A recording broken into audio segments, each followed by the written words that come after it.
Self test जो है, जो बेस्ट टेस्ट है वो ये है कि आपने जहाँ पे बर्ड्स को रखे हुए हैं आप वहाँ जाएं और वहाँ जाके देखें कि आप उस इन्वायरमेंट में वो जो एक आपने शेड बनाया उसके अंदर आप रह सकते हैं। बर्ड के अंदर स्वेटिंग का मैकेनिज्म नहीं होता। बर्ड अपना बॉडी टेम्परेचर कूल डाउन करने के लिए बॉडी को पसीना नहीं ला सकते, सीप इशू आना शुरू हो जाए, उसको हम सोकड़ा कहते हैं, एनोरेक्सिया कहते हैं। सीप सोकड़ा इसी वजह से कहते हैं कि बॉडी वेट जो है वो डिक्रीज होना शुरू हो जाता है। वीकली कितने टाइम वीकली आप इसको आप डेली देंगे, जब तक ये सीजन चल रहा है हमारे पास आपने इनको डेली देना है पानी में। उधारी तलवार है, एक तरफ से वो यानी कि फ़ायदा भी दे रही है तो नुकसान भी देगी। उस दो तरह की फीड होती है, एक उसकी जो मेंटेनेंस रिक्वायरमेंट है कि उसने अपने आप को जो मेंटेन रखना है, दूसरी उसकी प्रोडक्शन की। ये हमारे अक्सर पानी के हम बर्तन देखेंगे, अगर पड़ा रहे बर्तन तो उसके अंदर एक वो लेयर आना शुरू हो जाती है, ऑयली सी लेयर, स्लाइमी सी लेयर आना शुरू हो जाती है, उसको हम बायोफिल्म कहते हैं। बर्ड का पीने वाला आप पानी उसे दे रहे हैं ना, इवन उसका बर्तन आप अगर उसमें से पानी पी सकते हैं तो फिर वो गुड है। अस्सलाम वालेकुम व्यूअर्स, मैं हूं बशीर, आप सबको वेलकम करता हूं अपने चैनल में। स्टार्ट करते हैं हमारी आज की वीडियो। तो आज की वीडियो में मेरे साथ मौजूद हैं डॉक्टर उमार। वीडियोस में बता चुका हूं कि हम एक सीरीज़ स्टार्ट करेंगे जिसमें हम आपको बर्ड्स के इश्यूज़, प्रॉब्लम जो भी हैं उन पर आपको गाइड करेंगे। उस सीरीज़ की आज हमारी पहली वीडियो है। तो अभी हमारे साथ मौजूद हैं डॉक्टर उमार। अस्सलाम वालेकुम जी, मेरा नाम उमार ताहिर है और मैंने इस्लामी यूनिवर्सिटी बहावलपुर से डॉक्टर ऑफ वेटरनरी मेडिसिन में बैचलर किया है और करंटली मैं MPhil clinical medicine UVAS Lahore से अपनी एमफिल की डिग्री परस्यू कर रहा हूँ। तो अभी हम चलते हैं हमारे आज के टॉपिक की जानिब। मेन हमारा टॉपिक है वो है, जैसे कि आजकल सीज़न भी चल रहा है बर्ड्स की, समर केयर। ठीक है, गर्मियों में परिंदों का ख्याल कैसे रखें, इसमें बहुत से इश्यूज आ जाते हैं, प्रॉब्लम्स आ जाते हैं। हम जो बेसिक चीज़ें हैं उस हिसाब से चलते हैं, लेकिन फिर भी कई दफ़ा बहुत से पॉइंट जो हैं वो मिस हो जाते हैं। तो आज की वीडियो में हम इंशाल्लाह वो वन बाय वन उनको गो थ्रू करेंगे और आपको गाइड करेंगे। तो सबसे पहला हमारा आज का क्वेश्चन है कि हम बर्ड की समर में केयर किस तरह से करें।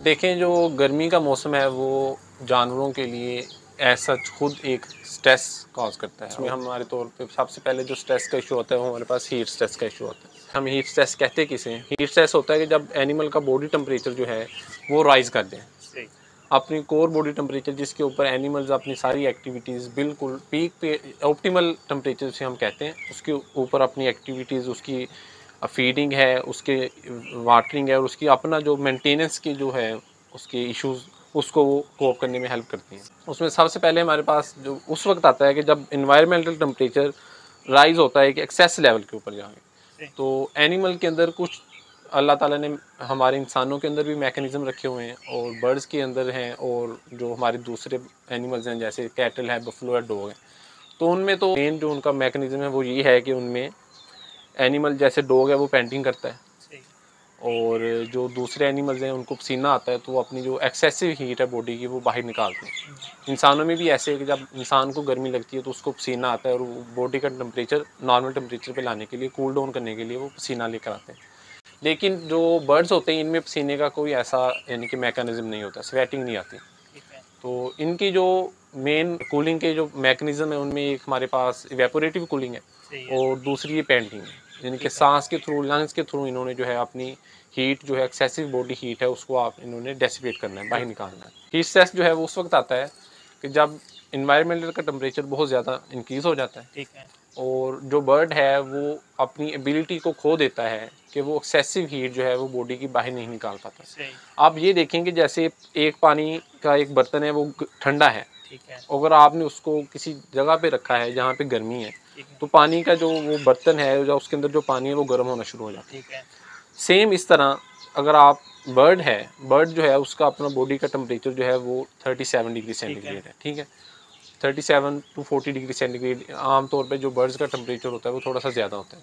तो जब आपने उसको गर्मी वाले जगह पे रखा हुआ है तो बर्ड की बॉडी का टेम्परेचर इंक्रीज़ होना शुरू हो जाएगा, तो बाज़ औक़ात इतने क्रिटिकल लेवल पे चला जाता है कि वो हमारे लिए लीथल साबित होता है, एनिमल की वो मौत का सबब बन जाता है। आपने बताया कि मतलब एक वेब है, वेब से चीज़ें लिंक्ड हैं। कुछ बर्ड जो हैं वो ब्रीडिंग के लिए ना उनको मैक्सिमम 35 डिग्री तक टेम्परेचर चाहिए, 25 से 35 डिग्री तक फॉल करता है, उससे नीचे नहीं होना चाहिए, उससे ऊपर नहीं होना चाहिए। लेकिन जो आप बता रहे हैं टेम्परेचर की कैटेगरी, ये क्रिटिकल है बर्ड्स के लिए। तो इस चीज़ को कैसे देखते हैं? इस चीज़ को हम ऐसे देखते हैं कि जो हमारे पास लोकल ब्रीड्स हैं जैसे रिंग नेक है, रॉ है, ठीक है, तो इनके लिए तो वाइल्ड जो जंगल में रह रही थी ठीक है, उनके लिए ये टेम्परेचर रेंज नॉर्मल है। ठीक है, अब अगर आप कोई बर्ड ऐसा है, कोई फैंसी बर्ड है, बजरीज हैं या फिर आपके पास कॉकटेल है, वो ठीक आप है, दूसरे कंट्री से मंगवा रहे हैं, ठीक है, तो वहाँ की जैसे ऑस्ट्रेलिया से आप मंगवा रहे हैं, ठीक है, न्यूजीलैंड है, जहाँ के टेम्परेचर इन्वायरमेंट टेम्परेचर नॉर्मल 25 से ऊपर नहीं ठीक जाता। है, तो जब आप बिल्कुल, उसको इस कंट्री में लेकर आएंगे तो यहाँ पे आपको कुछ प्रॉब्लम प्रॉब्लम, फेस करना पड़ेगी। तो बिल्कुल, मेन प्रॉब्लम यही होगी, इन्वायरमेंटल चेंज है, सही है, टेम्परेचर का राइज जो एकदम से आप अगर वहाँ पे 25 और यहाँ पे हमारे गर्मियों में नॉर्मल टेम्परेचर जो है ठीक वो है, 37 से भी ऊपर होता है, ठीक 40 है, डिग्री 42 डिग्री सेंटीग्रेड तक चला बेशक, जाता है। तो उस दौरान आपको उनकी केयर जो है वो हिसाब से करनी उससे पड़ेगी। करनी रिंग नेक पड़ेगी, और रा जो है इसमें हमारे पास ये इतनी रेंज होती है ठीक है, कि हम 30 टू 35 तक ठीक है, टेम्परेचर जो होता है इन्वायरमेंटल का उसमें ये अच्छे अच्छे तरीके से अपने आप को मेंटेन भी रखते हैं, ठीक है, रिप्रोड्यूस भी करते हैं। ठीक है, लेकिन जो दूसरे बर्ड्स हैं, फैंसी बर्ड जो लोग एक्जोटिक ब्रीड्स हैं, सही है, उनको आपने जब मेंटेन रखना है, उनको जब आपने अपने अपना रखा हुआ है शेड के अंदर, तो उसके लिए आपको कुछ मैनेजमेंट करनी पड़ेगी। ठीक है, वो यही है कि वेंटिलेशन है, उसको फीडिंग मैनेजमेंट करनी पड़ेगी, फीडिंग स्केड्यूल को आपको ठीक है, दोबारा उस एक पीरियड के अंदर, वो जो समर पीरियड है उसमें आपको रिस्केड्यूल करना ठीक पड़ेगा। है।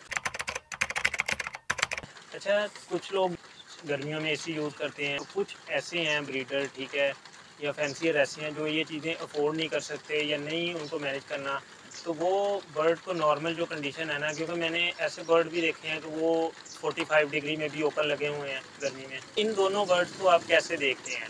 क्या जो बर्ड विदाउट एसी और हीटर वगैरह रह रहे हैं, क्या उनमें कोई इम्यूनिटी डेवलप हो जाती है जो आगे ट्रांसफ़र होती है, या ये दोनों फिर भी सेम लेवल पर रहते हैं? इसमें सबसे पहले एक तो ये है कि अपना एक कंफर्ट जोन होता है, सही है, और वो कंफर्ट जोन जो है, आपने सेल्फ टेस्ट जो है, जो बेस्ट टेस्ट है वो ये है कि आपने जहाँ पे बर्ड्स को रखे हुए हैं आप वहाँ जाएं सही है, और वहाँ जाके देखें कि आप उस इन्वायरमेंट में, वो जो एक आपने शेड बनाया उसके अंदर आप रह सकते हैं। सही है, अगर तो आप नहीं रह सकते हैं सही है, तो इट्स मीन के कुछ फॉल्ट है। ठीक है। ठीक है, अब बर्ड जो है ये बहुत वो अच्छा असूल बताया जी, आपने। और ये जो बर्ड जो हैं ये अब बहुत ज़्यादा, आप इसे कह लें कि ये फ्रेजाइल होते हैं, ठीक है, नाजुक होते हैं। ठीक है, थोड़ी सी भी गर्मी अगर आ गई है या थोड़ी सी सर्दी ज़्यादा आ गई है तो इनके ऊपर बहुत जल्द इफेक्ट आएगा, बिल्कुल, बजाय इसके कि एक बड़ा जानवर है ठीक है, जैसे कैटल, बफलो या हम इंसान हैं, हम कोप कर लेते हैं उस चीज़ ठीक है, को। जो बर्ड्स हैं छोटी सी बॉडी होती है, सिस्टम ठीक छोटे है, होते हैं और बहुत ही नाजुक होते हैं। तो इनको आपने टेम्परेचर जो आपने रखा हुआ है वो आपने देखना है कि ह्यूमिडिटी और टेम्परेचर ठीक है, आप वहाँ पे कंफर्ट महसूस कर रहे हैं। ठीक है, और ये भी नहीं हो सकता कि अगर आप वहाँ पे कंफर्ट महसूस कर रहे हैं तो इसका ज़रूरी मतलब ये नहीं है कि बर्ड भी वहाँ पे कंफर्ट ठीक महसूस है, कर, उसके लिए हो सकता है वो गर्मी ज़्यादा हो। ज़्यादा हो। ठीक है, पहली बात आपकी यानी कि इसका आंसर हो गया। दूसरे नंबर पे आपने जो कहा कि एसी यूज़ करें, तो आपने बर्ड को मैक्सिमम प्रोवाइड करनी है फैसिलिटी कि वो अपने बॉडी टेम्परेचर को हीट स्ट्रेस जब आया हुआ है, एनवायरनमेंट का टेम्परेचर इंक्रीज़ हुआ हुआ है, तो अपने बॉडी टेम्परेचर को कूल डाउन करने के लिए आपने उसको फैसिलिटीज़ प्रोवाइड करनी ठीक है। है, मेन जो हमारे पास प्रायोरिटी है वो अपना होती है एयर फ्लो हमारा मेंटेन रहे, ठीक हवा है, रुकी ना हो, स्टिल ना हो। ठीक है, अगर हवा स्टिल होगी उस जगह पे ह्यूमिडिटी भी इंक्रीज़ होगी, टेम्परेचर वहाँ पे वैसे इंक्रीज़ होता सही जाएगा। है, अब टेम्परेचर हमारा अगर 37 डिग्री सेंटीग्रेड इन्वायरमेंट का है तो बर्ड जो है वो 40-42 degree centigrade, even 45 degree centigrade महसूस करेगा। सही है। हम न्यूज़ में अक्सर सुनते हैं कि इतनी डिग्री सेंटीग्रेड की गर्मी थी और इतनी डिग्री फील्ड सेंटीग्रेड लाइक महसूस की गई, जी, फील्स लाइक ये हो जी, रहा है। तो ये सारी चीज़ें होती हैं, वो सही यानी है, कि एयर फ्लो को मेंटेन नहीं है, आपके फैंस वगैरह नहीं, आप इवन अगर आपने बर्ड्स रखे हुए हैं और अगर आपके पास 50-60 हज़ार का, इवन 1 लाख का भी सेटअप है, ठीक है, तो आप कम से कम एक पंखा तो अरेंज कर सकते हैं उनके ठीक लिए। है, और दूसरे नंबर पे हमारे पास बिल्डिंग कैपेसिटी आती है ठीक है, कि आपने कितने एरिया में कितने बर्ड्स रखे हुए हैं, ठीक है, ये भी आपकी बहुत ज़्यादा मैटर करती है। ठीक है, कि आपने क्या उनको एनफ स्पेस दी हुई है, ठीक है, एक छोटी सी जगह पे भी तो नहीं आपने ज़्यादा बर्ड तो नहीं बहुत रख ज़्यादा लिए। बात तो ये कंजेशन भी नहीं होनी चाहिए। बर्ड्स को गर्मियों में स्पेस थोड़ी सी ज़्यादा देनी चाहिए ताकि वो अपनी बॉडी के हीट जो है उसको, एयर फ्लो एक मेंटेन है और ठीक है, बॉडी के हीट को आसानी से वो हाँ। एनवायरनमेंट में डिसिपेट कर सके। अच्छा, इसके बाद जो हमारा क्वेश्चन है वो ये है कि इन्वायरमेंट के हिसाब से जो बर्ड की बॉडी का टेम्परेचर है वो कैसे इंक्रीज़ हो जाता है? ये एक बहुत आसान सा क्वेश्चन है और इम्पोर्टेंट भी है। ठीक है, इसमें आपने कुछ मैकेनिज्म हैं उनको समझना है। सही है, आमतौर पे जैसे मैंने पहले आपको बता दिया है कि बर्ड के अंदर स्वेटिंग का ठीक है, मैकेनिज्म नहीं होता। बर्ड अपना बॉडी टेम्परेचर कूल डाउन करने के लिए बॉडी को ठीक पसीना है, नहीं ला सकते। सही, इनमें एक सही, सही, वेपोरेटिव कूलिंग होती है। वेपोरेटिंग कूलिंग होती है कि आपने एयर फ्लो के ज़रिए सही है, गर्मी को भगाना है। दूसरे नंबर पे पेंटिंग आती है, बर्ड हाँफना शुरू कर देता है। ठीक है। अब जब बर्ड हाँफना शुरू कर देता है तो उसकी मसल एक्टिविटी बढ़ जाती है, सही है। वो बॉडी उसके मसल मूव करेंगे, सही तो है। हाँफने के दौरान उसकी मसल एक्टिविटी जब होगी तो और ज़्यादा एनर्जी जो है वो जनरेट होगी। सही है। जैसे हम लोग जिम में जाते हैं या दौड़ते हैं तो हमें गर्मी महसूस होती है, हमारा जिस्म गर्म हो जाता है। बिल्कुल। सेम इसी तरह जब बर्ड हाँफना शुरू कर देगा तो उसकी बॉडी की जो टेम्परेचर है वो और ज़्यादा इंक्रीज़ होना शुरू हो इंक्रीज जाता हो है। जाएगा। तो आपने मेन इस चीज़ को फोकस रखना है कि बर्ड हाँफे ना। सही है। अगर बर्ड गर्मी में हाँफ रहा है, वो तो आपने उसका एक ही मैकेनिज्म है कि उसने अपने बॉडी को कूल डाउन सही है। करना है। तो हाँफने के दौरान मज़ीद उसका बॉडी टेम्परेचर इंक्रीज़ हो जाएगा। ठीक है। तो साथ अगर आपने ह्यूमिडिटी को मेंटेन करना है, एनवायरमेंटल टेम्परेचर एंड ह्यूमिडिटी ये बहुत ठीक है। एक दूसरे के साथ इंटरकनेक्टेड है। ठीक है। अगर आपकी ह्यूमिडिटी इंक्रीज़ हो गई है तो इवन सही। अगर बर्ड हाँफ भी रहा है ना, सही तो है। उसका कोई फ़ायदा नहीं होगा। ठीक है। बॉडी का टेम्परेचर मरीज़ इंक्रीज़ होता जाएगा और सही जो है। हमारी कंडीशन है वो क्रिटिकल की होती तरफ जाएगी। जाना है, और जितनी ज़्यादा क्रिटिकल होती जाएगी उतना हमारे लिए जो है वो बर्ड के नेक्स्ट लिए रिस्की है। बर्ड के लिए रिस्की है, बिल्कुल ऐसा। अच्छा, ये आपने जो इधर बात की है, ये मुझे 2 पॉइंट्स मेरे इधर क्लियर हुए हैं। आपने बताया कि बर्ड में स्वेटिंग का सिस्टम नहीं होता, तो बर्ड जो है वो एयर फ्लो से जो आपने भी ये चीज़ देखी होगी कि बर्ड जो है वो गर्मियों में या बहुत ज़्यादा गर्मी में अपने पर खोल के बैठता है, ठीक है? तो वो एक तो इस वजह से होता है। नेचुरल मैकेनिज्म ये है, सही लेकिन है। अगर टेम्परेचर इतना ज़्यादा बड़ा हुआ पहले से सही ही है। और ह्यूमिडिटी भी ज़्यादा है, सही है। तो हाँफने से कोई फ़ायदा नहीं होगा। सही है। मज़ीद जो है वो जब हाँफेगा, बाहर से गर्म एयर और वो जो ह्यूमिडिटी हम कहते हैं हवा में नमी का नमी। तनासुब, जी। अगर नमी ज़्यादा है ना, तो सही। अगर हम देखें हबस के मौसम में, जुलाई अगस्त के मौसम में, तो सही है। हमारे पंखे के नीचे भी हमें कुछ नहीं, हवा फील नहीं हो रही होती बिल्कुल नहीं और फील हमारे होता। पसीने से पसीना आ रहा होता है। जी। सेम इस तरह जब एनिमल्स अपनी बॉडी हीट निकाल रहे हैं हाँफने के दौरान, सही। तो वो आप समझ लें कोई फ़ायदा नहीं उसका। सही। वो निकाल रहा होता है, मैकेनिज़्म उसका नेचुरल कुदरती तौर पे यही है कि ठीक है। उसने हाँफने के दौरान अपनी बॉडी का टेम्परेचर कूल डाउन करना है। करना है। लेकिन हाँफने के दौरान उसकी मसल एक्टिविटी भी बढ़ रही है, सही है। उससे ज़्यादा और वो राइज़ हो रहा है, और तो हो वो रहा है। काम जो है वो क्रिटिकल की तरफ जा रहा है। तो आपने इस चीज़ों को, ये अलामात जो है मद्देनज़र रखते हुए आपने अपनी मैनेजमेंट्स जो है वो मैनेजमेंटल जो आपके फैक्टर्स हैं उनको आपने देखना है कि हम इसको कैसे कोप कर सकें। आपने असिस्ट करना है, बर्ड आपने जानवर रखा हुआ अपने पास रखा हुआ है और आपके ऊपर ये रिस्पॉन्सिबिलिटी है, ठीक है। तो आपने इसको करना है।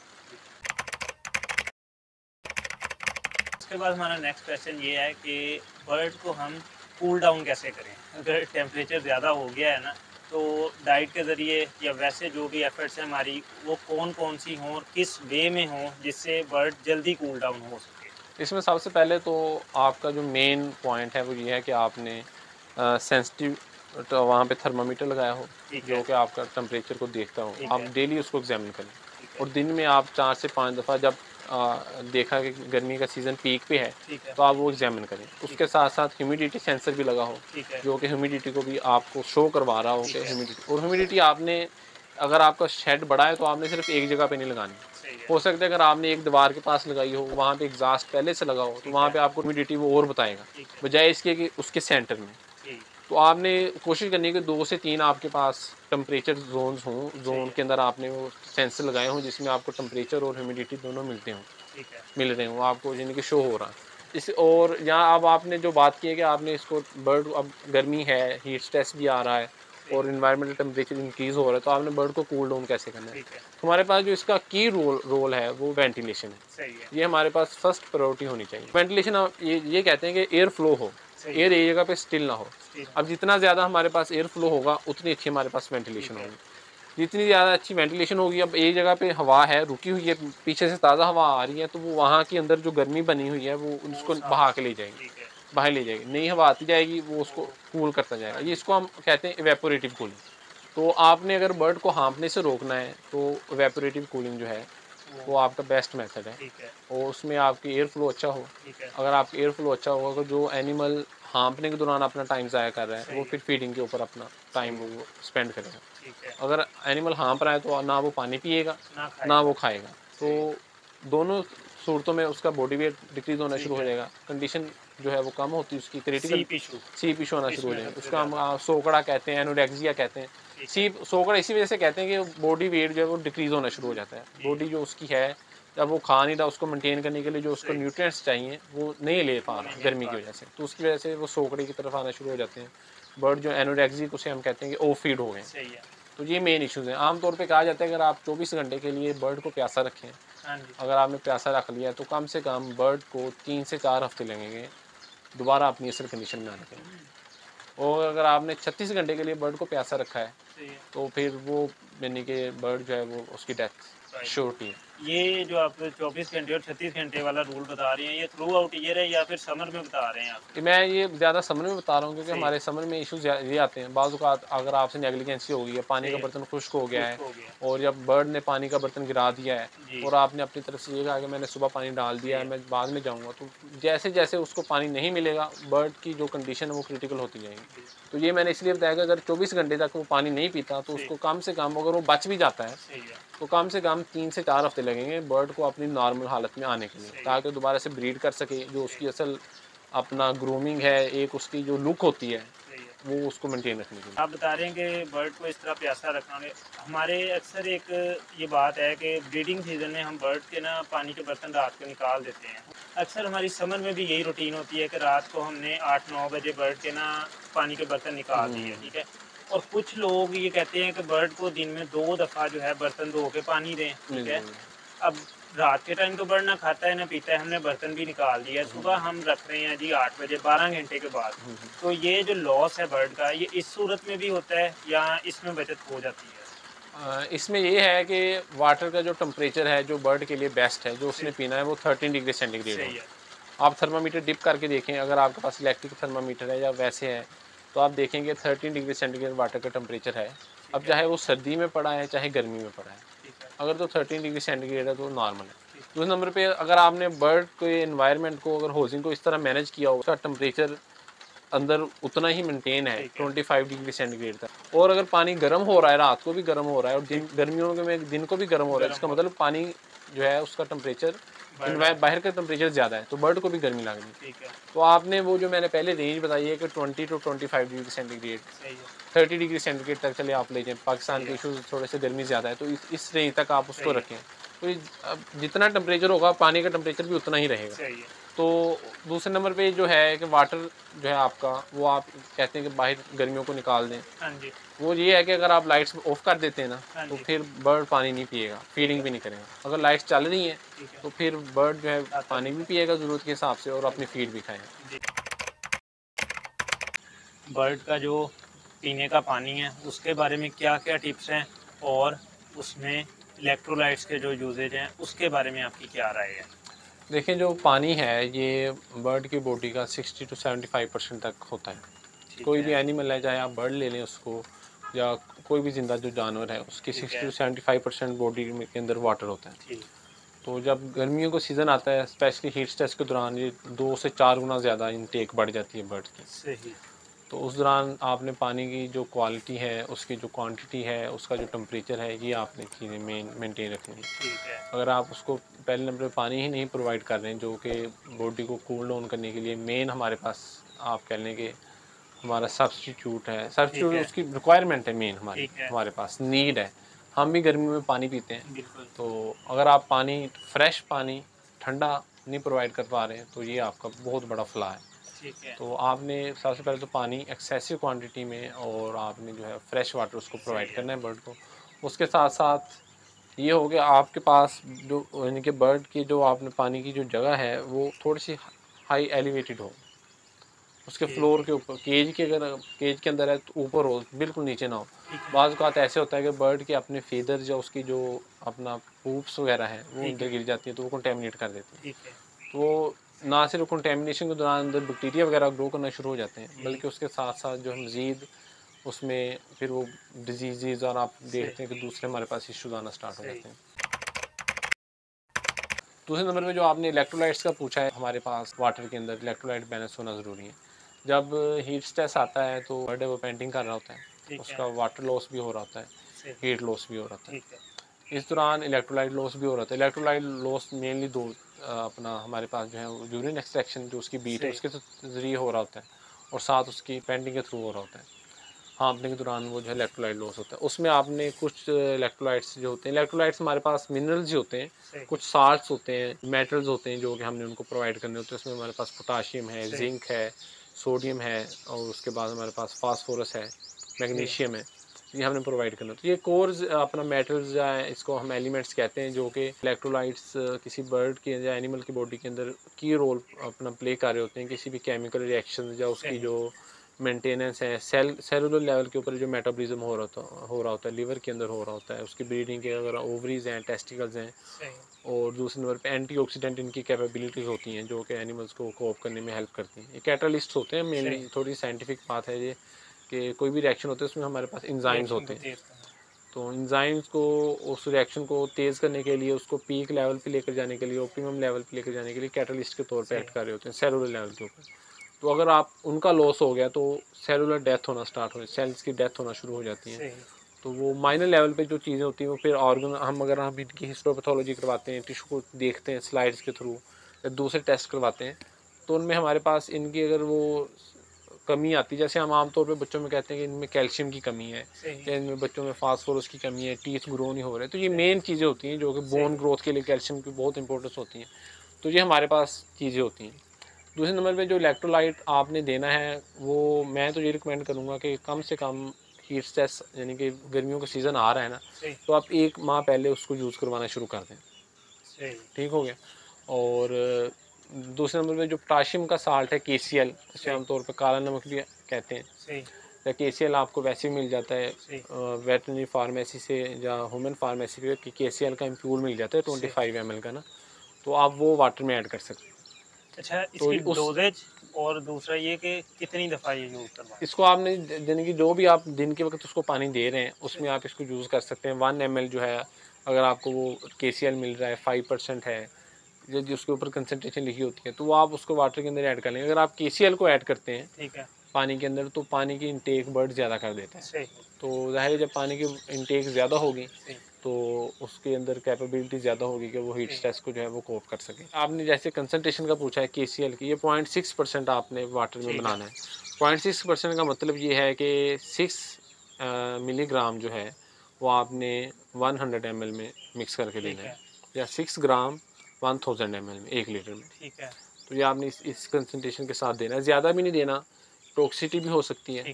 जो भी हम मेडिसिन प्रोवाइड कर रहे हैं, सप्लीमेंट प्रोवाइड करते हैं एनिमल्स को, बर्ड्स को, ह्यूमंस में, तो इनकी एक डोज रेट होती है। वीकली कितने टाइम? ये आप इसको आप डेली देंगे, जब तक ये सीजन चल रहा है हमारे पास, आपने इनको डेली देना है पानी में। पानी जनरली कहा जाता है कि मेडिसिन जो भी आपने वो 2 से 3 दफा, ये इलेक्ट्रोलाइट जो है मेडिसिन में नहीं आती। ठीक है। ये जो है सिंपल आप ORS दे सकते हैं। अगर आपने नेचुरल की तरफ जाना है तो आप हनी और लीमू जो है, ये आप 1 चम्मच जो है वो 1 लीटर पानी में हनी का, और जो लीमू है वो 1 लीमू का जो है वो रस आप उसमें मिक्स करके पानी परिंदों को दे सकते हैं। इसमें यह है कि अब जैसे हमारे पास, हमें पता है कि एंटीऑक्सीडेंट होती हैं हनी की जो है वो हमारे पास क्वालिटी, और विटामिन C होता है, सिट्रस फ्रूट्स जैसे लेमन के अंदर होता है, तो ये भी एंटीऑक्सीडेंट है। तो मेन अब अगर आप देखेंगे तो विटामिन C जो है ये एग शेल प्रोडक्शन में हमारे लिए बहुत अहम है। एंटीऑक्सीडेंट होता है आमतौर पे, यानी कि आप ये देखें, एंटीऑक्सीडेंट में आपको ये समझाता हूँ कि रिएक्टिव ऑक्सीजन स्पीशीज़ बनती हैं। कोई भी जब केमिकल स्ट्रेस आता है एनिमल के अंदर, बर्ड के अंदर कोई हीट स्ट्रेस आता है, तो रिएक्टिव ऑक्सीजन स्पीशीज़ बनती हैं। वो जो रिएक्टिव ऑक्सीजन होती है वो फ्री रेडिकल्स होते हैं जो कि आगे जाके सेल्स को डैमेज करते हैं, ऑर्गन्स को डैमेज करते हैं, और उस डैमेज को रोकने के लिए ये एंटीऑक्सीडेंट होते हैं, ये उनको बनाने से रोकते हैं। अगर बन जाएं तो वो उनको फिर न्यूट्रलाइज करते हैं। आप हम ह्यूमन साइड पे ये सीरम यूज़ करते हैं, एवियन कैप्सूल हम यूज़ करते हैं, विटामिन E होता है उसके अंदर, ये एंटीऑक्सीडेंट है, स्ट्रॉन्ग एंटीऑक्सीडेंट हम रिकमेंड करते हैं। किसी का रंग काला हो रहा है या किसी के एक्ने या स्पॉट्स बने, तो उसके ऊपर कहते हैं आप ये वाला एंटीऑक्सीडेंट सीरम यूज़ करें, एवियन के कैप्सूल यूज़ करें। तो सेम जो है ये ऑर्गन लेवल के ऊपर जाके, सेलुलर लेवल के ऊपर जाके ये अपना जो है वो इफेक्ट करते हैं, और उसको बर्ड को हेल्प करते हैं कि वो उस हीट स्ट्रेस से अपने आप को कोप करने में हेल्प करते हैं, उसको बाहर निकलने। आपको स्टार्ट में बताया था कि एनिमल जो है वो पेंटिंग करता है, हाँफता है, तो उसमें कार्बन डाइऑक्साइड लॉस हो रहा है। कार्बन डाइऑक्साइड जब लॉस होता है तो हमारे पास बाइकार्बोनेट आयंस जो हैं वो भी, इसको हम कहते हैं रेस्पिरेटरी अल्कलोसिस।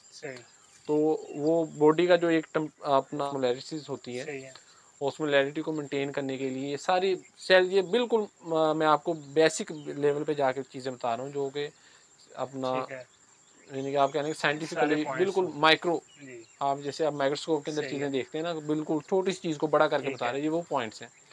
यानी कि रेस्पिरेटरी अल्कलोसिस, सारे आप जो डाउट्स हैं, आप पॉइंट्स हैं ना, वो सारे थ्रू उसके लिए आपने मीठा सोडा भी यूज़ करते हैं रेस्पिरेटरी अल्कलोसिस को अपना बैलेंस करने के लिए। उसमें यह है मीठा सोडा जो है वो ना सिर्फ ये है कि पानी की इंटेक को बढ़ाएगा, सही बल्कि आने वाले ब्रीडिंग के सीज़न में जो उसकी एग शेल प्रोडक्शन सही है है वो बहुत अच्छी हो जाएगी। सही है जिंक आप दे रहे हैं, जिंक और सेलेनियम है, विटामिन ई है। ये सही विटामिन ई को आमतौर पे आप सेक्स विटामिन भी हम कहते सही हैं है एनिमल में, और इवन ह्यूमन साइड में बर्ड्स में। विटामिन ई जो है ये स्पर्म प्रोडक्शन जो है वो मेल के अंदर वो बहुत ज़्यादा अच्छी करता है। ठीक है क्वांटिटी और क्वांटिटी क्वालिटी और हमारी क्वालिटी दो दो चीज़ें हमारी मेन चीज़ें होती हैं ठीक कि है क्वालिटी हो और क्वांटिटी हो। क्वांटिटी अगर क्वांटिटी है क्वालिटी नहीं है, अगर वो स्पर्म इतना स्ट्रॉन्ग नहीं है कि वो एग को जाके फर्टिलाइज नहीं कर ठीक पा है रहा, तो उसमें हमारे पास जो ये हो वो जाएगा, भी इनफर्टिलिटी ये हो वगैरह जाएगा। तो इसमें आप विटामिन इलेक्ट्रोलाइट का इतना अहम रोल है सही कि आप ये देखें कि शुरू से लेके एंड तक आगे इवन जो इनके नेक्स्ट जनरेशन आती है उनमें भी इनका रोल है। तो सही आपने है जैसे मैंने पहले बताया कि हीट स्ट्रेस आने से गर्मियों की सीज़न स्टार्ट से 1 माह पहले आप देना शुरू कर दें। ठीक हो गया नेचुरल इलेक्ट्रोलाइट्स में हमारे पास लेमन है, ठीक है हनी है, वो तो और बाकी आपके पास मिल जाते हैं डिफरेंट कंपनीज़ के। मैं यहाँ पे अब नाम तो नहीं ठीक बताऊँगा है कि आप कौन सी कंपनी का यूज़ ठीक है करें, जो आपको बेस्ट लगता है ठीक है आप वो यूज़ कर सकते हैं। अक्सर लोग जो हैं वो गर्मियों में हमने ब्रीडिंग सीजन में तो विटामिन यूज़ करवाने हैं प्री ब्रीडिंग सीजन यूज़ करवाने हैं महीना 2 महीने पहले तो कुछ लोग ऐसे हैं जिनको मैंने देखा है कि वो गर्मियों के सीज़न में भी इलेक्ट्रोलाइट्स भी यूज़ करवाते हैं और साथ विटामिन भी यूज़ करवाते हैं तो क्या ये यूज़ करवाना ठीक है या फिर इसके साइड इफ़ेक्ट्स हैं नहीं यूज़ करवाना चाहिए देखें, कोई भी जो मेडिसिन है या आप कोई भी चीज़ दे रहे हैं, अगर तो आप एक्सेसिव फॉर्म में दे रहे हैं तो सही है उसके साइड इफ़ेक्ट्स आएँगे। सही है excess of everything is bad. ठीक है तो आप अगर उसकी डोज़ रेट जो है उसके अंदर रहकर दे रहे हैं सही तो वो उसके लिए बेस्ट है। बाज़ लोग ये कहते हैं कि हम इसको, यानी कि मैंने किसी एनिमल को या किसी ओनर को रिकमेंड किया कि आप इसको 1 कैप्सूल आपने डेली देना है। सही है तो वो कह रहे हैं कि मे भी पता नहीं, जैसे आमतौर पे हमारे लेमैन टर्म्स बनी होती हैं कि भाई इसमें ताकत है तो हम सही ज़्यादा सही देंगे। है नो, ये कुछ नहीं है। ठीक है उसमें मेन ये है कि अगर आप उसकी डोज़ रेट के अकॉर्डिंग उसको चीज़ दे रहे हैं, दे रहे हैं आप चाहे डेली दें, चाहे 10 दिन दें, 2 दिन दें, वो उसके लिए बेस्ट है। सही है डोज़ रेट से ज़्यादा देंगे या कम देंगे तो वो ना सिर्फ ये है कि बर्ड के लिए स्ट्रेस है, और ओनर के ऊपर भी बर्डन, सही इकोनॉमिकल बर्डन आ जाता है। ठीक मैं है एंड में तो हमने अपनी इकोनॉमी भी देखनी है ना कि बिल्कुल हमारा वो चीज़ वो भी आ देखनी रहा है नहीं, तो ये सारी चीज़ें हमने देख के चलनी होती हैं। तो इसका कोई इशू नहीं है कि हम विटामिन दे रहे हैं नहीं दे रहे हैं। कुछ जो है विटामिन जो बहुत इंपॉर्टेंट होते हैं, विटामिन ए सही है, विटामिन डी है। और सही है विटामिन डी की अगर कमी हो जाती है तो ज़रूरी नहीं कि विटामिन डी अगर आप दे रहे हैं तो ब्रीडिंग सीजन में ही देना है। सही हो सकता है जब आपने तब देना स्टार्ट किया तो उसकी अभी अब्जॉर्प्शन होती है, बॉडी के अंदर जाता है, मेटाबॉलिज्म होता है, तो फिर आगे सही जो है वो अपने अपने ऑर्गन या जो उसके बोन्स वगैरह हैं, बोन्स डेवलपमेंट में सही उसका काम होता है। अब अगर आपने विटामिन देना तब शुरू किया है, जैसे उसने एग देना भी शुरू कर दिए, सही तो एक तो आपकी एग शेल की क्वालिटी कम हो गई। वो उस पे एग अब ले हो चुका है, उसमें अब फर्टिलाइजेशन भी हो चुकी है, सही चिक बनना शुरू हो चुके हैं। सही अब अगर आप बर्ड को विटामिन डी दे रहे हैं तो कोई फ़ायदा नहीं सही है। और विटामिन डी की मेन कमी की वजह से जो हमारे पास कर्ल्ड टोज़ आते हैं, जानवरों की जो हड्डियाँ होती हैं, जो उसकी अपना टाँगें होती हैं वो टेढ़ी होती हैं, तो विटामिन डी की मेन जो हमारे पास इशू है। विटामिन ए की अगर कमी हो जाए तो हमारे पास ब्लाइंडनेस की इशू आना शुरू हो जाते हैं आइज़ के। विटामिन ए जो है, और विटामिन ई जैसे मैंने आपको पहले बता दिया कि स्पर्म प्रोडक्शन में, सही एंटीऑक्सीडेंट में इसकी बहुत ज़्यादा रोल है। अच्छा ये जो भी आपने बोन्स का बताया ये मतलब बर्ड्स में हम इसको इस तरह भी देख सकते हैं कि अक्सर बर्ड्स की जो बीक है चोंच और नो जो नेल्स है ना उनकी अबनॉर्मल ग्रोथ होती है बिल्कुल ऐसे काफ़ी ज़्यादा और वो अक्सर कट भी करना ट्रिमिंग करना पड़ती है तो वो भी चलें यही चीज़ वो है आप, यानी कि उसमें ये है कि एक तो हम बर्ड की, कुछ बर्ड्स ऐसे होते हैं जो ज़्यादा खाते हैं, हम उनको सही है कहते हैं ना खाएं, तो उसके हम चोंच जो है वो सही कट है कर देते हैं। ठीक है दूसरे नंबर पे अगर किसी विटामिन की कमी की, जैसे विटामिन डी या कैल्शियम की कमी की वजह से हो रहा है, तो उसमें अगर वो बच्चों में आ गया है ना, तो हम सही स्टार्ट में थोड़ी सी ट्रीटमेंट करते हैं उसकी, सही है वो सप्लीमेंट देते हैं अगर वो रिकवर कर जाए, अदरवाइज वो फिर सही लाइफ है टाइम के लिए हमारा वो इशू चलता है, सही है उसकी रिकवरी नहीं होती फिर। ठीक हो तो गया ये आपने इस चीज़ को मद्देनजर रखता है, विटामिन, इलेक्ट्रोलाइट्स, मिनरल्स वगैरह जो है वो आप थ्रू आउट द ईयर उसको चलाएं। वो तो बिल्कुल ऐसे ही है वो जो बीक और बीक का इशू तो मैंने देखा है वो थ्रू आउट चलता है आप एक बार ट्रिम भी कर देते हैं ना वो फिर भी बीक ऐसा दोबारा वैसे ही नॉर्मल ग्रोथ हो जाती है बर्ड की डाइट है वो भी उतनी ही इम्पोर्टेंट है जितना कि पानी बर्ड के लिए इम्पोर्टेंट है स्पेशली सीड मिक्स हम देते हैं तो अभी ये क्वेश्चन है कि सीड मिक्स जो है या डाइट जो है जो भी हम दे रहे हैं उसमें क्या क्या पॉइंट्स हो किन चीज़ों का ख्याल रखा जाए सीड मिक्स जो है वो कैसा होना चाहिए ऑयली हो ठीक है ड्राई हो या फिर वो बर्ड को ठंडा रखने वाला हो उसके अलावा जो है बर्ड को एक्स्ट्रा डाइट में क्या क्या दिया जाए बर्ड खुराक खाता है तो उसकी अपनी हीट जनरेट होती है, ठीक उसको है हम हीट ऑफ इंक्रीमेंट कहते हैं। सही है जैसे मिसाल तौर पे अगर आप सर्दियों में फ़िश खा रहे हैं या कोई सही ऐसी चीज़ खा रहे हैं तो आपको गर्मी लगना स्टार्ट हो जाती है। सही है वो आपकी जो फूड आपने खाई है, फीड खाई, उसकी मेटाबॉलिज्म की वजह से जो हीट जनरेट हो रही सही है। है, तो वो एक तो एनवायरमेंटल टेम्परेचर बर्ड के ऊपर है, सही दूसरा है। वो फीड खा रहा है तो उसकी वजह से जो है वो हीट ऑफ इंक्रीमेंट वो भी इंक्रीमेंट बॉडी का टेम्परेचर इंक्रीज कर रही है। वो तो भी फिर बर्ड क्या करता है, वो एक तो हार्मना शुरू कर देगा, वो खाना पीना बंद कर देगा। ठीक है, तो वो खाना कम खाएगा। जब वो खाना कम खाएगा तो उसको ऑटोमेटिकली वो सीप का इशू होना स्टार्ट हो जाएगा, ओके, सोकड़ आना स्टार्ट हो जाएगा, वो फीड वेट लॉस होना स्टार्ट हो ठीक है, जाएगा। तो उसमें लेकिन अब आपने उसको खाना भी देना है। तो उसमें हमारे पास जो सबसे पहला होता है, हम फीडिंग स्केड्यूल जो है उसको हम रीस्केड्यूल करते हैं। ठीक है, उसमें ये होता है कि आप देखेंगे अगर आपने बर्ड जो है वो सारी रात भूखा रहा है, सही, सुबह के वक्त उसने खाना जो खाना है वो अपने पेट भर के खाना है। ठीक सबसे है, ज़्यादा वो कहते हैं हंग्रीएस्ट होता है बर्ड जो है वो सुबह के वक्त। सुबह के टाइम, तो अब उसने सुबह के वक्त पेट भर के खाना खा लिया, मिसाल तौर पे आपने उसको 9 या 10 बजे खाना दिया। और गर्मियों के सीज़न में तो आप देखेंगे धूप जो है वो 5 साढ़े 5 बजे सूरज निकल आता है ठीक है, और 6 बजे धूप की तपिश हमें फील होना शुरू हो जाती है। इवन आप चले 6 या 7 बजे भी खाना देते हैं, अब खाना भी उसने खा लिया, अब खाने की अपनी हीट जनरेट होगी जो उसने फीड खाई है। उसके साथ साथ जैसे इन्वायरमेंट का टेम्परेचर इंक्रीज़ होगा 12-1 वो बजे भी तक, इंक्रीज़ वो होगा, भी इंक्रीज़ होगा, तो बर्ड के ऊपर वो मैक्सिमम हीट स्ट्रेस उस वक्त आएगा। सही है, तो आपने कोशिश करनी है कि पहले तो गर्मियों में आपने जो है रिकमेंड ये करते हैं कि 3 से 4 घंटे हीट स्ट्रेस से पहले आपने खाना नहीं देना। सही मिसाल है, के तौर पे आप देख रहे हैं कि आज दिन को 12 या 1 बजे पीक पे टेम्परेचर होगा, तो आप कम से कम 4 या 5 घंटे, मैक्सिमम हम 6 घंटे कहते हैं, लेकिन हम अगर ओनर को बताएं ना कि आपने 6 घंटे पहले खाना नहीं देना, सही, तो वो ओनर कहता है यार हमारा बर्ड भूखा रहेगा। लेकिन सही, उसको ये इस बात की समझ नहीं आती कि वो खाना खा के भी उसने सारी दिन जो है वो वो कर स्ट्रेस में रहना है। तो मज़ीद वो बजाय इसके कि ये हमारे पास आप ये कह लें कि दो धारी तलवार है। सही है, एक तरफ से वो यानी कि फ़ायदा भी दे रही ठीक है है, तो नुकसान भी देगी। अब हीट स्ट्रेस अगर आप सुबह उसको खाना तो खिला दिया है, ठीक है, सारा दिन वो हीट स्ट्रेस में उसका रहा है, वो सही, हाँफता रहा है, तो शाम को उसकी हालत वैसे ही गैर होनी है। वैसे ही खराब तो होनी वो उस तरह भी नुकसान हो रहा है। सही तो है, बजाय इसके कि आप अपना जो फीडिंग स्केड्यूल है उसको आप रीस्केड्यूल कर लें, ठीक उसका है, शेड्यूल नया बना लें। वो इस तरह से बनाएँ कि आप एक तो खाना जो है वो सुबह के वक़्त ना दें। सही है, इस यानी कि इतने इस 10 बजे ना दें, सही है, 7 बजे 8 बजे भी ना दें कि अगले जब पीक टेम्परेचर एनवायरनमेंट का आएगा तो उस दौरान फिर वो हीट स्ट्रेस ज़्यादा आ जाएगा। सही, थोड़ा-सा अर्ली मॉर्निंग में दे दें, 5 बजे दे दें, 4 बजे के करीब उसको दाना डाल दें। ठीक है, तब अंधेरा होता है लाइट ऑन कर लें।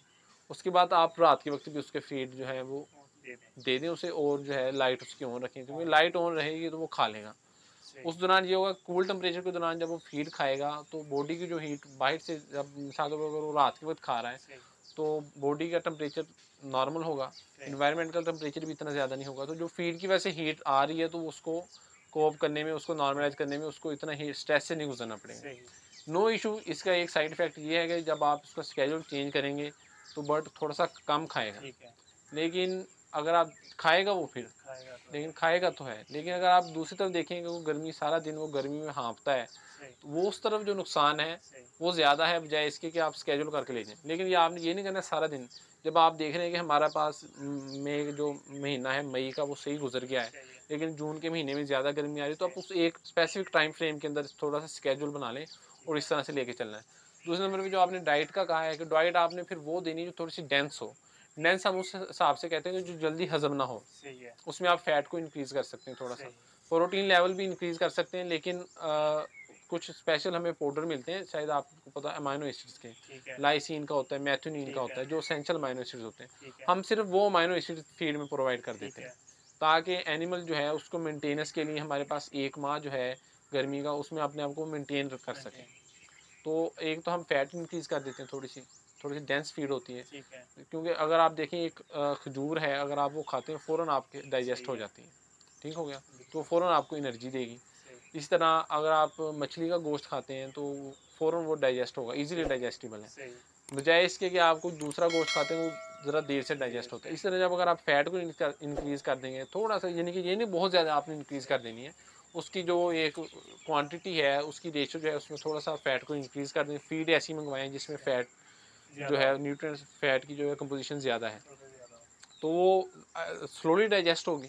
सही, एनिमल का हीट ऑफ इंक्रीमेंट जो होगी वो कम होगी, तो ठीक है, एनिमल हीट स्ट्रेस में वो जो एक हमारे पास पीरियड है 1 माह का, 1.5 माह का, वो उससे गुजर जाएगा। सही, तो ब्रीडिंग सीज़न में जो आपने यानी कि वो कहा है कि रात को खाना नहीं देना या रात को हम पानी वगैरह नहीं पिलाते, ठीक है, तो ये एक मिथ ही है। मेथी है, तो अगर आपने पिलाना है उसको पानी पिलाएँ, उसको ज़रूरत है, रात को उसको प्यास लग सकती है, सही, गर्मी है, लाइट ऑन करके उसको पानी पिलाएँ। देखें अगर आपने बर्ड देखें रखा हुआ है तो आपके ऊपर जिम्मेदारी है, वो एक बेजुबान जानवर है, उसने खुद नहीं सही, बताना मुझे प्यास बिल्कुल। लगी है।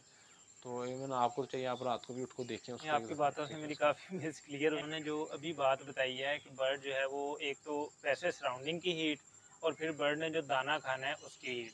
तो अक्सर आपने भी ये इशू देखा होगा और मैं भी ये इशू फेस कर चुका हूँ कि जैसे-जैसे टेम्परेचर ज़्यादा होता है ना, बर्ड खाना-पीना छोड़ जाता है बिल्कुल ही। हुँ, तो वो अब मुझे इस बात की समझ आ रही है कि वो क्या होता है और कैसे बर्ड फिर स्लीप में जाता है और किस तरह बर्ड को इफ़ेक्ट होता है। तो उसकी बजाय बर्ड को सुबह के टाइम दाना देना और वो सारा केयर, वो स्केड्यूल मुश्किल इसलिए होता है कि वो हमारी रूटीन चेंज होती है। बिल्कुल ऐसा। बर्ड के लिए तो इतना ज़्यादा नहीं इफ़ेक्टिव होता है, उसने तो खाना ही है, ठीक है? लेकिन हमारी रूटीन चेंज हो रही होती है, तो हम इस वजह से उसको ज़्यादा कंसीडर नहीं करते। वैसे मैं एक चीज़ जी, थोड़ी-सी और जी। ऐड कर देता हूँ, ये है कि अगर आपने मिसाल तौर पे रात को खाना नहीं देना चाह सही, रहे, तो आप तो एक अर्ली मॉर्निंग में दे दें, उसको सही, फीड दे दें, 4 बजे दे दें, सही, साढ़े 4 बजे करीब दे दें, जब सही, थोड़ी-सी ठंड है, ताकि वो उसके पास 4 से 5-6 घंटे हों, वो 10 बजे तक जो है पीक टेम्परेचर से जाने से पहले-पहले अपनी फीड हज़म कर लें। सही। ठीक है, डाइजेस्ट कर ले, हीट ऑफ इंक्रीमेंट जो है, वो जो जनरेट होगी भी तो वो पीरियड उसमें होगा, उसके दौरान वो उसमें कर नहीं लेगा। करता। दूसरे नंबर पे जब आपने देखा है कि 1, 2, 3 बजे के बाद आप टेम्परेचर कम होना शुरू हो गया है, सही है, तो उस वक़्त उसको दोबारा फीड दे दें। सही है। थोड़ा-सा आपको शेड्यूल करना पड़ेगा, हाँ 5-6 जी, घंटे के हवाले से जो है वो हाँ जी। आगे-पीछे करना पड़ेगा, कोई इतना ये बड़ा इश्यू नहीं है। बजाए इसके कि एनिमल एनोरेक्सिक हो जाए, सी में चला सही है, जाए और फिर आप उसको कोप करते-करते, जैसे मैंने पहले बताया कि 24 घंटे के लिए अगर आप उसको पानी ना दें, सही है, तो उसको 1 माह पूरा लगता है अपना सही दोबारा है, अपना वापस आने में। इसी तरह इनकी मेंटेनेंस रिक्वायरमेंट एक होती है। सही। एक हमारे पास जो बर्ड होता है, इसको हम फीड जो देते हैं 2 तरह से देते हैं, कोई भी एनिमल है। सही, उस 2 तरह की फीड होती है। एक उसकी जो मेंटेनेंस रिक्वायरमेंट है कि उसने अपने आप को जो मेंटेन रखना है, दूसरी ठीक, उसकी प्रोडक्शन की है। सही, ये हम दोनों चीज़ों को देखते हुए करते हैं। सही, तो अगर तो ब्रीडिंग सीज़न है, उसमें हमने उसकी फीड बढ़ानी है, ताकि सही, एक मेंटेनेंस रिक्वायरमेंट उसकी और दूसरी ब्रीडिंग की ठीक रिक्वायरमेंट है। है, बाकी गर्मियों की सीज़न में अगर वो ब्रीड नहीं कर रहा, तो आप उसको मेंटेनेंस रिक्वायरमेंट के हिसाब से उसको फीड दें, ठीक है, ताकि वो अपने आप को मेंटेन रखे, वो ठीक सोकड़ा ना है, आए उसे, उसका वेट लॉस ना हो। ठीक ये है। सारी चीज़ें जो हैं, उसको आपने फिर देखते हुए चलना है। जी, हमारा नेक्स्ट क्वेश्चन ये है कि जो पानी के बर्तन हैं या दाने वाले बर्तन हैं परिंदों के, उनका इस मौसम में, गर्मी के मौसम में स्पेशली साफ़ होना क्यों ज़रूरी है? और बैक्टीरियल जो इन्फेक्शन वगैरह है, उसका किस हद तक रिस्क होता है इसमें? पानी के बर्तन हैं और इवन फीड के जो बर्तन हैं, वो चाहे गर्मियों का मौसम है, चाहे सर्दियों का मौसम है, वो आपने उसकी सफाई रखनी है। रखनी है। और हम चूँकि आमतौर पे पानी यूज़ कर रहे होते हैं, हमारा ज़मीनी पानी, सही है, तो हमें पता है कि उसके अंदर हार्ड मेटल ज़्यादा होते हैं। सही हार्ड है, मेटल जैसे मिनरल्स वगैरह हैं, अपना कॉपर, आयरन वगैरह, बाद का आप बर्तन में पानी बॉयल सही है, करें ना, तो उसके नीचे वो एक वाइट वाइट लेयर जम जाती है। बिल्कुल, तो वो बार-बार बॉयल करने के वो हार्ड मेटल जो है वो नीचे बैठ जाता है। बैठ जाता है। तो मैं तो ये रिकमेंड करूँगा, सबसे पहले जो आप उसको पानी दे रहे हैं वो बॉइल्ड पानी हो ठीक है, और साफ़ हो। ठीक है, टेम्परेचर उसका 13 डिग्री सेंटीग्रेड, ठीक 15 है, डिग्री इतना हो, ठंडा पानी हो, फ्रेश वाटर हो। ठीक है, आपने गर्म पानी नहीं देना, ना ज़्यादा ठंडा पानी देना है। ठीक बर्ड जो है, है गर्म पानी नहीं पीता। ठीक है, गर्म पानी वो बिल्कुल भी नहीं पिएगा और उसको फिर जब वो पानी नहीं पिएगा, तो मज़ीद जो है फिर वही इशू जो मैंने पहले आपको डिस्कस सही, किए हैं वो आ जाएँगे। दूसरे नंबर पे इनका साफ़ होना ज़रूरी इसलिए है कि हमारे अक्सर पानी के हम बर्तन देखें, अगर पड़ा रहे बर्तन, तो उसके अंदर एक वो लेयर आना शुरू हो जाती है, ठीक है, ऑयली बिल्कुल। ऑयली सी लेयर, जी, स्लाइमी सी बिल्कुल, लेयर आना शुरू हो जाती है। उसको हम बायोफ़िल्म कहते हैं। ठीक है, वो बायोफ़िल्म जो होती है, उसके अंदर डिफरेंट बैक्टीरिया है, इकोलाई है, ठीक है, साल्मोनेला है, लिस्टीरिया है और लेप्टोस्पाइरा, काफ़ी बैक्टीरिया हैं जो ठीक कि है, एनवायरनमेंट में हमारे मौजूद हैं। ठीक है, अब एक दफ़ा बर्ड ने पानी पिया है, हो सकता है उसके अंदर फीड भी गिर जाए ठीक है, और उसका अगर बीट वगैरह है वो भी गिर जाती है, अगर ठीक उसका है, लेवल लोअर है। तो जब वो उसके अंदर बैक्टीरिया ग्रो होना शुरू हो जाते हैं। सही, बैक्टीरिया जब ग्रो होते हैं, तो ना सिर्फ जब वो बर्ड दोबारा उसमें से पानी पिएगा, तो वो सिर्फ बैक्टीरिया इंजेस्ट नहीं करेगा, सही, बैक्टीरियल टॉक्सिन्स भी होते हैं सही, जो कि बैक्टीरिया से ज़्यादा खतरनाक है। सही, टॉक्सिन जो है वो जब बॉडी में जाता है, तो वो डायरेक्ट जाके डैमेज करना स्टार्ट कर देता है। सही है, बैक्टीरिया है वो जाएगा, वो अपना एक टाइम लेगा, इंक्यूबेशन पीरियड होगा, उसके बाद वो ब्लड सही में है, आएगा, डिजीज क्लिनिकल साइन आएंगे। टॉक्सिन में होता है, टॉक्सिन जाके डायरेक्ट किडनी पे, लिवर पे अफेक्ट करता है। सही, तो विद इन नो टाइम जो है वो बर्ड जो मर है वो जाता उसकी डेथ होना स्टार्ट हो जाती है, या इवन आप ये कह लें कि वो डल होना शुरू हो जाता है, है, सही, स्ट्रेस में आ जाता है। जैसे मैंने आपको पहले बताया कि रिएक्टिव ऑक्सीजन स्पीशीज होती हैं, वो क्रिएट होना शुरू हो जाती हैं। सही, तो आपने इसका साफ़ करना बहुत ज़रूरी है। ठीक है, इसको साफ़ करें, हाइड्रोजन पेरोक्साइड का सॉल्यूशन आपको मिलता है, सही है, उसको आप बिल्कुल डाइल्यूट क्वांटिटी में करके उसको बिल्कुल साफ़ करें, फिर उसको सही है। ड्राई करें, ड्राई करने के बाद फिर आपने नया पानी अच्छा, डालना है।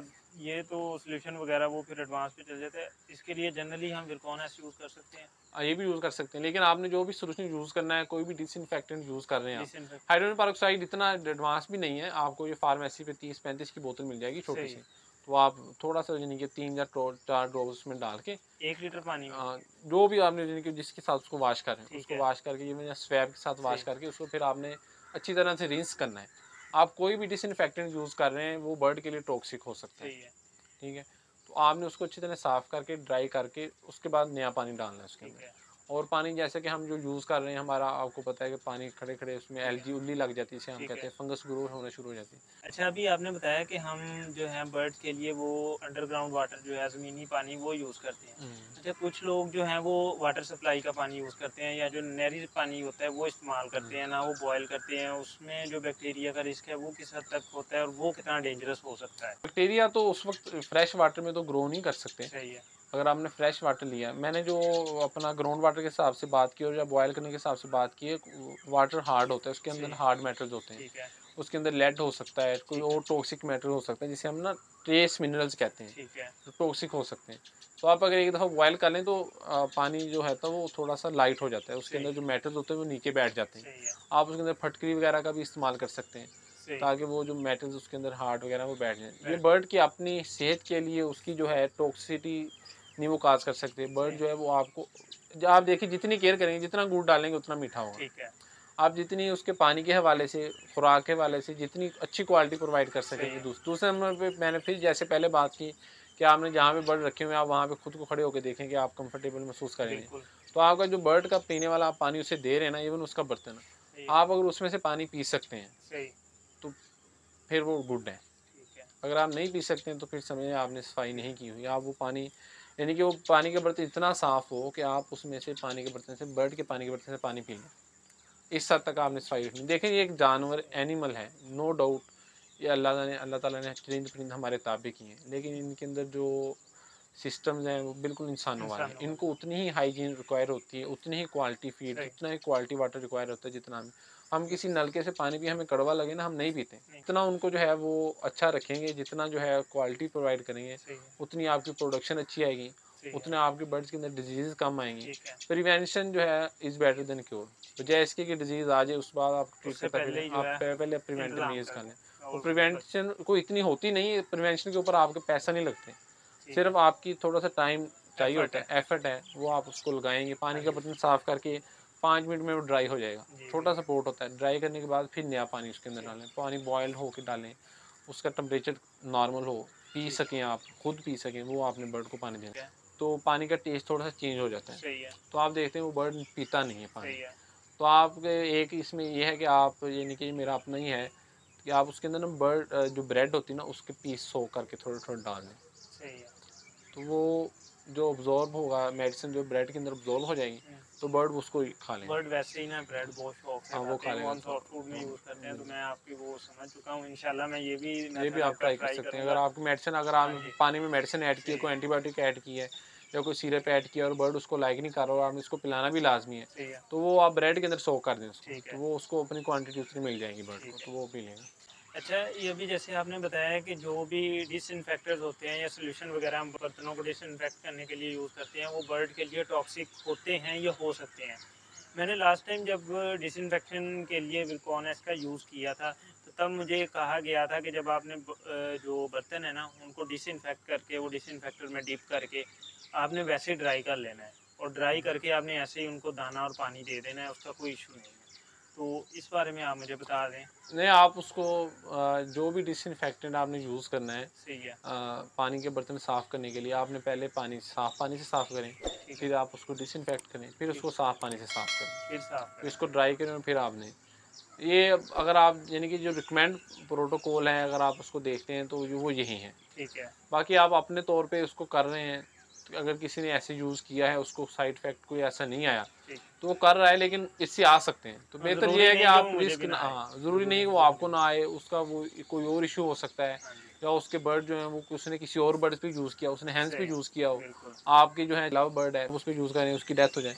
बिल्कुल, तो ज़रूरी है कि आप केयर करें अपनी, सही है, उसके जो बर्ड की अपनी जो प्रोटोकॉल है उसके मुताबिक लेके चलें। सही आप अगर आप देखें, आपने साबुन से बर्तन धोया है, सही है। ठीक है, आप बाद में उसको ड्राई करके उसमें पानी पी सकते हैं? नहीं, उसको पहले पानी साफ करेंगे ना। साफ करेंगे ना। तो same is the case with birds. वो बेज़ुबान है, वो फील, अगर वो फील करते हो आपको बता नहीं सकते, बिल्कुल, तो ये जो है, जो आप कहते हैं ना animal rights, animal welfare and rights, ठीक उसको है, भी आपने मद्देनज़र रखना है। ठीक हो गया। नो डाउट आप अगर आप उससे अर्न कर रहे हैं, वो अर्न करें, लेकिन वो एक जान है, वो भी अपनी हर तरीके से वो उनकी फीलिंग्स आती हैं। ठीक है। तो आप एनिमल राइट्स को भी मद्देनज़र रखते हुए इन चीज़ों को जो है वो आप आगे लेकर चलें। जी व्यूअर्स, ये था हमारा first one on one session with doctor Umar, और हर मुमकिन कोशिश की है कि जितना हो सके और जो जो इश्यूज़ हैं उनको इधर एड्रेस किया जाए, उन पे आपको डिटेल गाइड किया है कि कैसे कैसे क्या क्या होता है, आप सबने वो सारा कुछ देखा है और एक्सपर्ट एडवाइस आप सबको बताई है। तो जितने अच्छे अंदाज से आपको गाइड किया जा सके वो किया है हमने, ग्राउंड लेवल से अपर लेवल तक सारा कुछ इसमें कवर किया है। तो इंशाल्लाह मज़ीद भी इस तरह की वीडियोज़ अब आपको देखने को मिलती रहेंगी रेगुलर। अगर इस वीडियो के रिलेटेड या किसी बात पर आपको कोई क्वेश्चन है तो आप कमेंट सेक्शन में बता सकते हैं, इंशाल्लाह उस पर भी आपको गाइडेंस मिल जाएगी। और वीडियो को लाइक, शेयर, चैनल को सब्सक्राइब करना मत भूलें और वीडियो ज़्यादा से ज़्यादा शेयर करें, क्योंकि जितने इसमें इश्यूज़ हमने एड्रेस किए हैं और जो जो पॉइंट्स बताए हैं ना, वो हर किसी के एक्सेस में नहीं होते, ठीक है? तो आप तक पहुँचाएँ, अब आपका फ़र्ज़ बनता है इनको आगे पहुँचाएँ। मिलते हैं नेक्स्ट वीडियो में, नेक्स्ट किसी क्वेश्चन आंसर सेशन के साथ। नेक्स्ट वीडियो तक के लिए अल्लाह हाफ़िज़।